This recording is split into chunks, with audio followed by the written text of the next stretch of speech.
Կարծել եք, որ տրամաբանության մեջ եք դուք ապրում, աշխատում, արարում, ստեղծագործում։ Մի հատ դատախազություն եք դիմում, մի հատ գնում հետո տղայավարի տենց փորձում խփելով հարց լուծել։ Մի հատ էլ հետո էլ վրից էլ քաղաքացիական հայց ներկայացնում։ Կամ մեզանից ինչ եք սպասում այդքանից, հետո պետք է գանք ճակատներդ պաչենք։ Այդ չենք պաչելու։ Ինչ եք ակնկալում, որ պիտի ողջունենք, ծափերով դիմավորենք, ասենք կեցեք դուք ու ձեր թիկնապահները, հզորեք, ուրախ ենք, շատ կեցեք, իսկական հայրենասիրական քայլ։ Ինչ եք առաջարկում, որ կանենք։ 3 պատգամավոր ելույթ ունեցավ, մեկը կես բառ չասեց դրա մասին։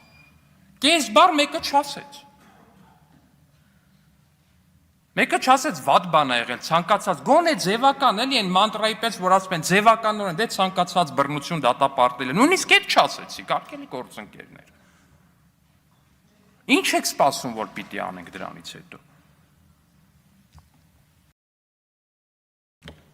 Կամ տղայական, կամ մեր պատգամավորները իբր ոչինչ են եղել։ 1000 ներողություն, պարոն Օհանյան։ 1000 ներողություն, որ ձեր խմբակցության մի քանիսի պես 1000 ներողություն, էլի, որ ոսկե տակաշորներով չենք ծնվել։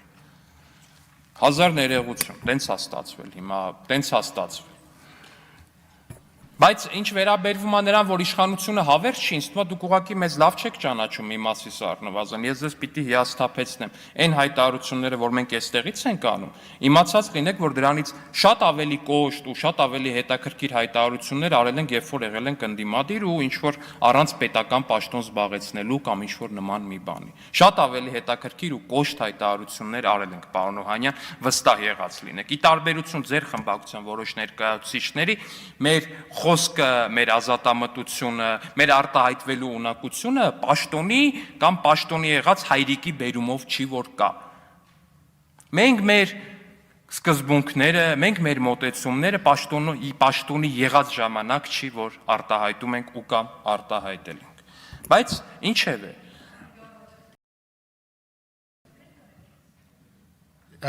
Ներողություն, պարոն Ալեքսյան։ Արմենուի Գյուրեղյանին հայտարարում եմ նախազգուշացում, Տիկին Գյուրեղյան, դուք համարյա ամեն նիստից հերիք չի տեղից ռեպլիկ եք անում, մի հատ էլ վիրավորական ռեպլիկներ եք անում։ Խնդրում եմ դադարեցրեք դա, շնորհակալություն, պարոն Ալեքսյան, շարունակեք։ Տիկին Գյուրեղյան, ինձ ոչ ոք չի կարող թույլ տալ կամ թույլ չտալ, որ ես ինչ-որ մի բան խոսեմ։ Հենց ձեր նշած պատճառով էլ հասկանում եք ձեր կուսակցության ու կամ քաղաքական թևի հիմնական բանը գիտեք ինչու՞մ է կայանում։ Այդ բանը կրինջ է, այսպես ժամանակակից լեզվով ասած, որ ինչ էս 7-րդ գումարում, չէ, 8-րդ գումարումից սկսած, ինչ ես եմ պատգամավոր, ինչ դուք եք պատգամավոր, երկու հիմնական ուղղությամբ եք փորձել ինձ թիրախավորել։ Մեկը սուտ տարածելով, թե ես երբևէ եղել եմ Բարգավաճ Հայաստան կուսակցության անդամ, ինչը բացարձակ սուտ է, ու երկրորդը թիրախավորելով իմ կազմվածքը, որն էլ որոշակիորեն փոխվել է։ Փաստացի, Տիկին Գյուրեղյան, եկեք խոստովանենք հետևյալը, որ այս պահի դրությամբ ընդդիմության բոլոր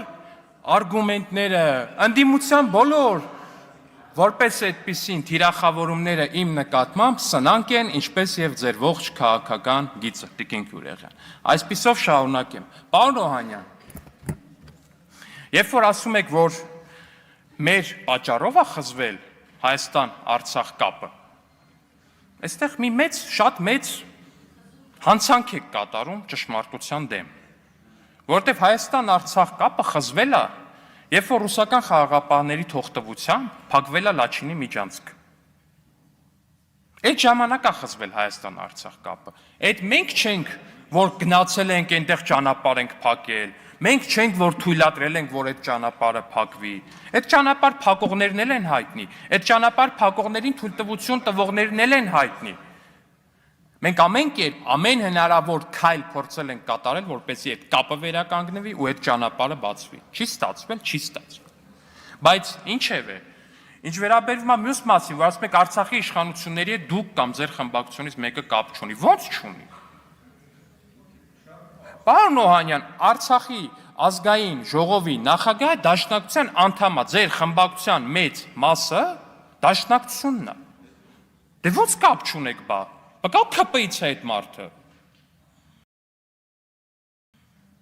Այդ նշանակում է դուք կապ չունեք։ Լեռնային Ղարաբաղ, մենք Լեռնային Ղարաբաղին ասում ենք գնացեք Սոֆիա բանակցեք, դուք ըստեղից հայտարարություններ եք անում, ասում եք ոչ մի քայլ հետ անկախության սկզբունքից, ոչ մի քայլ հետ անկախության սկզբունքից։ Մենք ըստեղից ասում ենք պետքա գնալ, բանակցել միջազգային հարթակներում, նորմալ, հնարավոր հարթակները ստեղծում ենք, ամեն ինչ անում ենք, որ դա ստեղծվեր։ Լեռնային Ղարաբաղի ազգային ժողովը հայտարարություններ անում, ասում է, այս դավաճան իշխանությունները Հայաստանի էս ինչ են ուզում մեզանից։ Դուք вообще ուրանում եք ամեն ինչ, մոռանում եք, էս եք անում, էս եք անում, են եք անում։ Վերջում գնացին եւ լախ։ Սոֆիա եւ լախ, էս է տարբերությունը։ Սոֆիա ու եւ լախ։ Մենք առաջարկում ենք Սոֆիա, դուք տարաք եւ լախ։ Էս է իրականությունը, ոչ մի ուրիշ բան։ Էդ է, ձեր քաղաքական գիծ տարավ հասցրեց եւ լախ։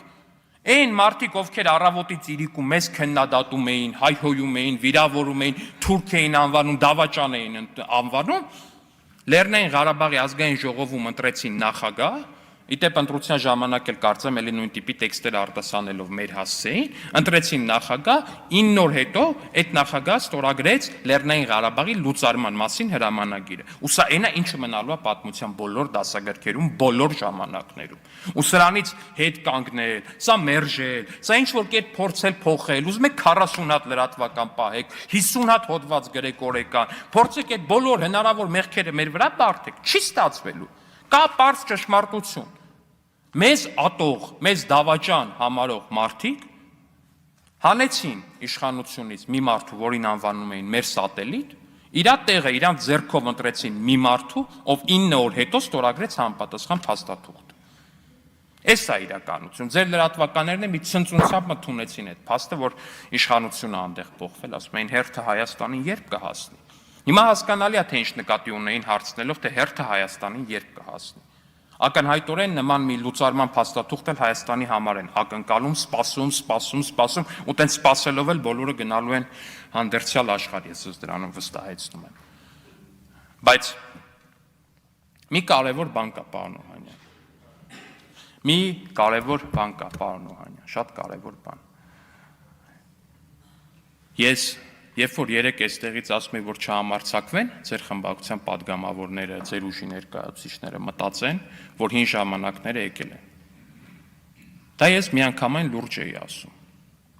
Ու ես սա կրկնում եմ։ Էլի եմ կրկնում ու շատ եմ կրկնելու։ Ոչ մի պարագայում չմտածեք, թե կարող է հին ժամանակները ինչ որ մի պահի վերադառնալ։ Չեն վերադառնալու այդ ժամանակները, պարոն Օհանյան։ Չեն վերադառնալու թիկնապահների լրագրողներին ծեծելու ժամանակները, քաղաքացիներին ծեծելու ժամանակները, զուգահաններում սպանելու ժամանակները, այդ ժամանակները երբեք չեն վերադառնալու։